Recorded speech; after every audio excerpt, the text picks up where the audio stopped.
Ahlan wa sahlan di my YouTube channel Ummu Baro Rufaidah.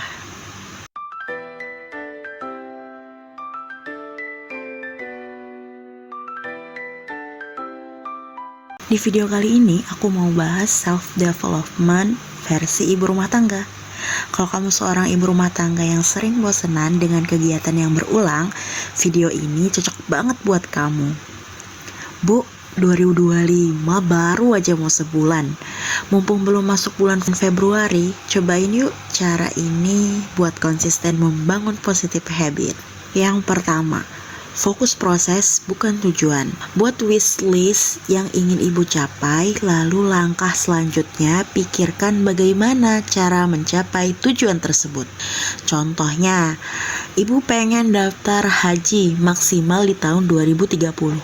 Sekarang daftar haji minimal 25 juta, otomatis ibu harus nabung sampai 25 juta.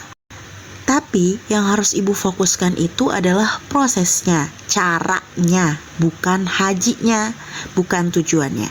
Karena sejatinya tujuan kita itu sifatnya sementara. Bisa aja nih di tahun 2030 ada suatu kejadian yang membuat ibu tidak bisa daftar haji. Mungkin karena dana yang ibu kumpulkan harus menutupi keperluan tersebut.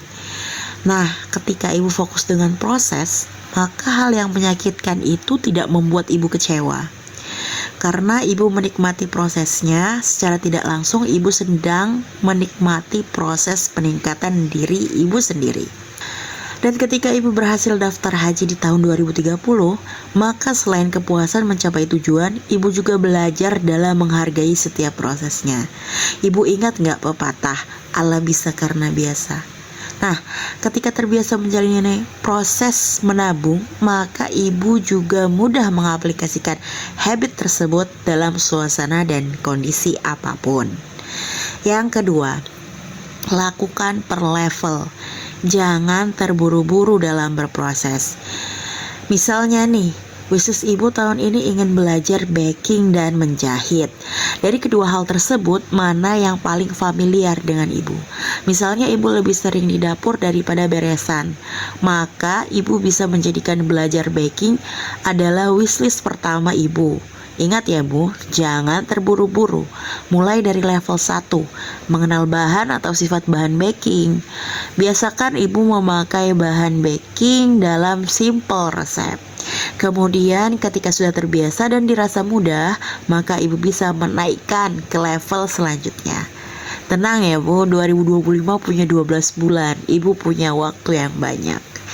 Nomor 3, jangan lengah. Konsisten, ini perlu banget.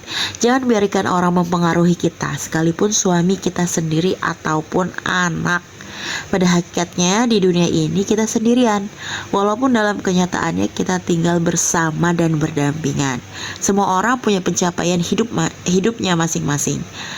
Ibu tidak perlu repot-repot memikirkan jalan hidup suami dan anak-anak ibu. Let it flow. Biarkan aja itu mengalir. Ibu hanya perlu fokus ke diri ibu sendiri. Jadilah orang yang asing dan tidak mudah dilukai atau dipengaruhi. Ketika suami atau orang terdekat kita melukai hati kita, maka ibu tidak perlu repot-repot memikirkan mereka. Ibu gak perlu repot-repot mikirin bagaimana cara perbaiki perilaku mereka agar tidak menyakiti ibu lagi. Satu-satunya yang harus ibu perbaiki adalah diri ibu sendiri. Ego ya, tapi itu kuncinya. Ketika ibu fokus memperbaiki diri tanpa ibu minta, maka dunia akan berubah dalam pandangan ibu. Misal nih, ibu pengen bangun habit one day one juice, atau minimalnya baca Quran 1 halaman ya per hari. Jangan biarkan komentar orang mempengaruhi ibu. Ibu fokus aja nih dengan bacaan ibu. Adapun komentar-komentar dari orang lain cukup ibu dengarkan saja, tidak perlu ditimpali. Jadi ketika ibu mendapat komentar kebencian, ibu tidak akan tumbang. Namun ketika ibu mendapat komentar yang baik, ibu bisa lebih terbuka dan lebih meningkatkan kualitas tahsin ibu dalam membaca Al-Quran. Yang keempat, positive thinking, dan sertakan Allah dalam setiap proses. Ini yang paling penting. Ibu harus berbaik sangka di setiap hasil yang Allah berikan kepada kita. Simpelnya, ibu belajar mengambil hikmah dari setiap keadaan atau setiap kejadian, dan belajar dari setiap tindakan yang ibu lakukan ketika mengalami kejadian tersebut. Cara mudah agar positive thinking dan menyertai Allah adalah dengan memperbaiki kualitas ibadah. Ketika ibu belum mendapat kenikmatan dalam sebuah ibadah, maka jangan tambah rakaat sholat ibu.